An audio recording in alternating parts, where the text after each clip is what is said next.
Vila García presentou este luns a programación da Semana da Muller e Cultura. Do 7 ao 14 de outubro, a Vila celebrará diferentes actividades para poñer en valor o papel da muller nos diferentes campos profesionais.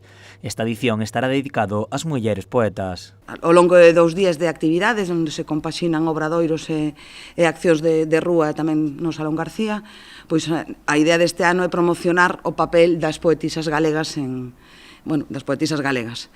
Para iso temos un elenco de autoras que van a compartir connosco, a parte da súa obra, pois os seus coñecementos e promover precisamente ese papel da muller, neste caso no mundo da poesía. Dende o CIN decidiron centralo na poesía pola falta de valoración e representatividade que sofren as mulleres poetas. Comentábamos tamén que ás veces se infravaloraba a súa presencia e incluso o que creaban.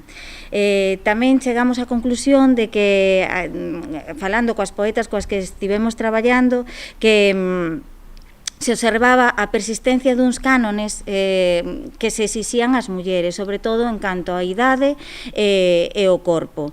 Entón, pareceunos moi interesante dar visibilidade xa non só ás propias poetas, ás propias creadoras, senón tamén ás sesgos sexistas concretos que poden vivir dentro deste xénero. As actividades comezarán o venres 7 cun espectáculo poético na rúa. Continuarán cun obradoiro titulado As mulleres esquecidas, un faladoiro sobre as poetas galegas e rematarase con outro espectáculo poético. A seguinte actividade terá lugar o sábado 9 coa celebración dun obradoiro didáctico de Regueira e a Semana da Muller e Cultura por ASECIN o venres 14 co último espectáculo poético. En total serán 9 poetas galegas as que participen na Semana da Muller e Cultura. O que quixemos facer tamén era visibilizar outros tipos de poesía. Poesía é o verso curto, verso longo, verso pechado, verso aberto, verso libre, verso cantado, verso contado.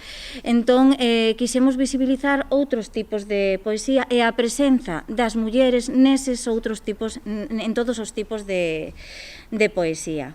Todas as entradas son de balde, pero é necesario inscrición previa para participar nos obradoiros.